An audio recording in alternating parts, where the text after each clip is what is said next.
Welcome back to the channel, everybody. This is Kodeations coming at you today with another video. And ladies and gentlemen, we're going to be diving into the brand spanking new Warhammer Odyssey mobile game. That is right. So if you don't know, the Warhammer series has officially launched a MMORPG on the mobile platform. So you know, as a Warhammer fan, we had to dive in here and take a look at the game, see how the game mechanics function, see how the overall experience is on a mobile device. So as always, before we dive in, if you want to stay up to date with all the latest and greatest mobile games, then be sure to smash that red subscribe button and hit that notification bell so you get notification every time we drop a video. With that being said, let's dive right in.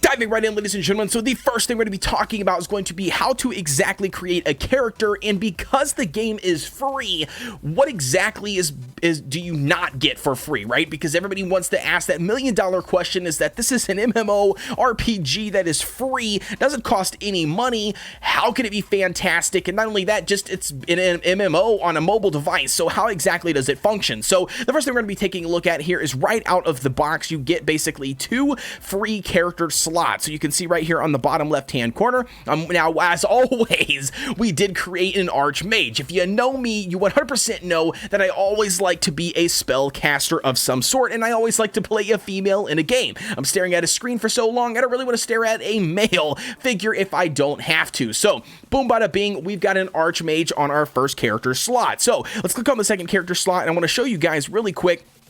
There are 6 different classes that you can actually select from, to basically build. So you can see something like the Archmage, and each one of these 6 classes actually have subclasses. So you can see currently the Archmage, we can basically turn those into 2 different things. So a Master of Life or a Master of Heavens, and one of them basically is going to be a full-on DPS Mage Sorcerer, and the other one is going to be a full-on, Cleric Support class unit, or AKA Healer in the game. So the next one up is going to be, you've got like the Dwarf Engineer. Again, it's got 2 subclasses. You've got the Shadow Warrior. Again, 2 subclasses, damage dealers, a little bit of support roles, a little bit of stealthiness, pretty much, basically it's really awesome because I think the Warhammer series in general has always been very, very good about providing different said classes, and then not only that, subclasses underneath those classes to really just hone in on your specific playstyle as you want to play that specific character. So, again, as you can see, we've got another dwarf here, we've got an engineer, now we've got a slayer. And then we've also got a warrior priest, very, very crusader, Diablo lookish, if you ask my opinion. And then we have, last but not least, the famous witch hunter, which is almost in every one of Warhammer's games. So again, like I said, that's going to be pretty much the 6 classes. We're not going to dive deep into each individual class currently on this video. That video will be coming down the pipeline for you guys, especially for anybody that is currently interested. So let's go ahead and dive in here and show you pretty much the overall interface and UI on really just trying to understand and break down how it functions on a mobile phone. Now, again, like I mentioned in the intro, I am currently utilizing BlueStacks emulator, so it might be a little bit different from you specifically on the mobile phone. And again, like I said, I know, I'm cheating, right? I could definitely download an app or find a way to screencast my screen from my phone to you guys, but I don't know. I haven't really done that yet. I haven't dabbled too much into that, and I like to play emulators as much as possible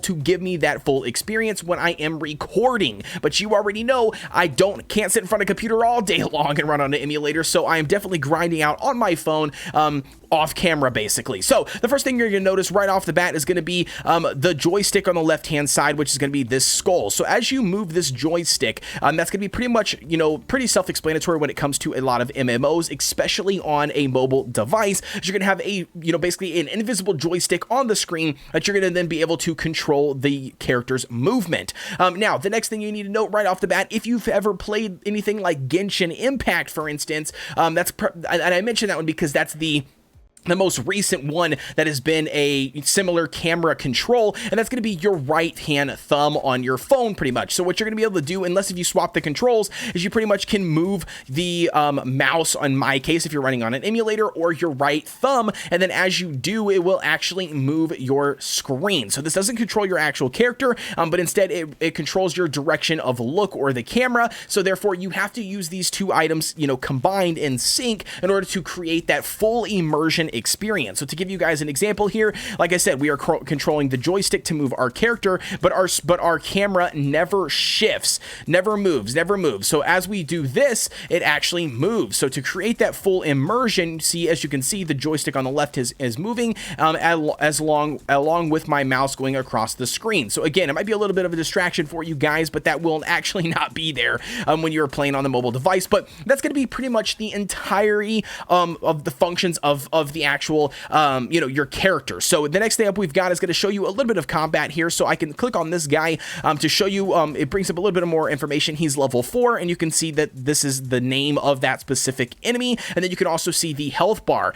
So if we go ahead here and show you exactly how this works, now we do have to be in range. We're going to use an ability that will root that enemy in place for a little bit, and then we're going to do 3 consecutive attacks to create an additional combo damage. But that's going to be pretty much it, at least for me right now. I mean, I'm only level 4. I just completed the actual tutorial, and I'm currently working on my 2nd or 3rd quest. And so with that being the case, that's pretty much the extent of the combat system. I don't see it changing a whole lot. You can see down here that we only have a couple abilities that we can have active at any one time. Now this could add on, so to give you guys an example here, this lightning finisher move down here in the bottom left hand corner or the bottom right hand corner of the screen, as you can see, that was actually added on. So the first 2 that I got was this well, no, I'm just kidding. The grippling effect right here at the very top was actually the 3rd one that I got, but I got the main attack. So as we get here closer to an enemy, you can see that once you have an enemy in range, your attack becomes available. So we're going to go ahead and do this, and this is going to be the simple basic attack. So you can see 1 and 2 does a little bit of damage,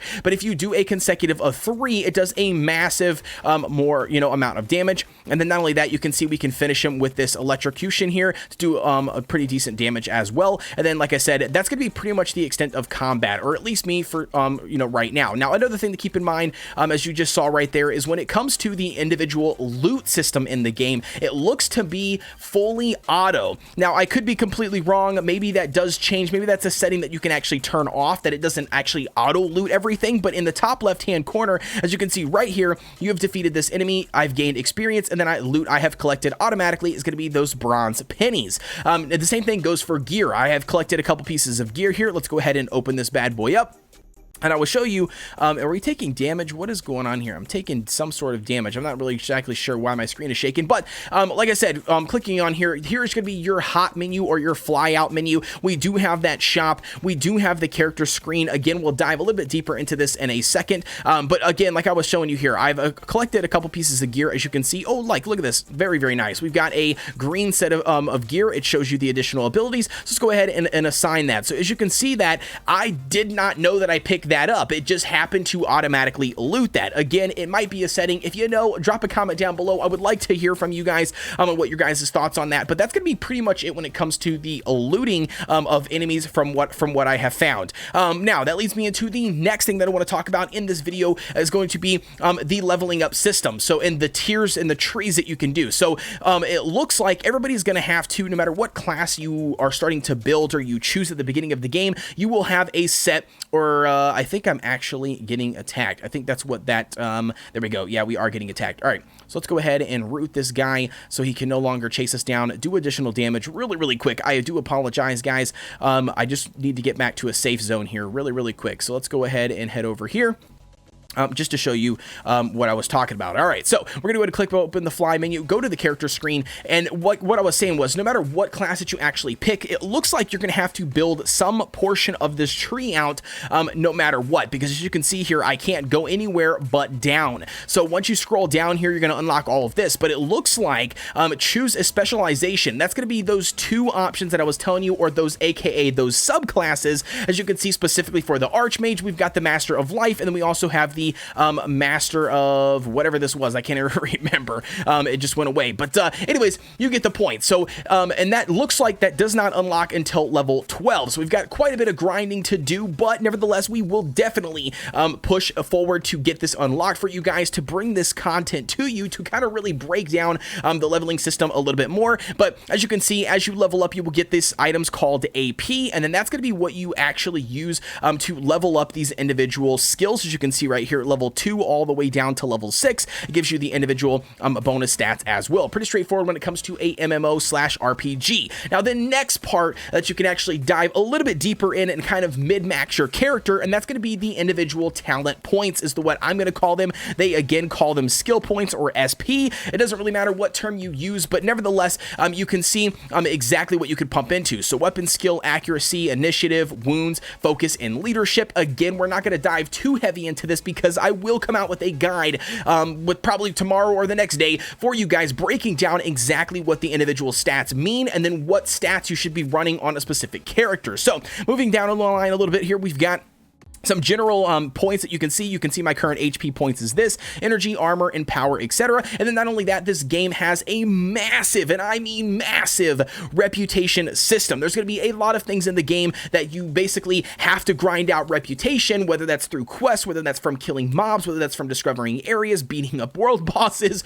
you name it, it's an MMO. So you're going to have to grind a lot to build up the reputations for these individual 3 factions, as you can see, the Dwarven, the Dock Workers, the Semirites, and these will actually change per the region. So if you see right here, if we click down here, you can actually see the individual different areas that you can go to that will then change your reputations that you can gain in that area. But nevertheless, that's going to be how you're going to unlock some regions, how you can get better gear in certain regions, how you can buy different things from different shops, you name it. That's going to be the best way in order to do that, is building up that reputation. But again, like I said, you can get in here, you can actually click on each one of these here, break it down, and then not only that, you have the flexibility to invest into whatever substat or, stat basically that you want for that specific class. And that just gives you, like I said, that just, oh my gosh, I absolutely love the fact that they have added this ability in here. We've played for far too long straight idle games. You have no control, yada, yada, yada. I really, really like this. I'm excited that they brought this into the actual mobile version of the game. Now, the next up is going to be obviously the map. And don't get me wrong, I think they have done a fantastic job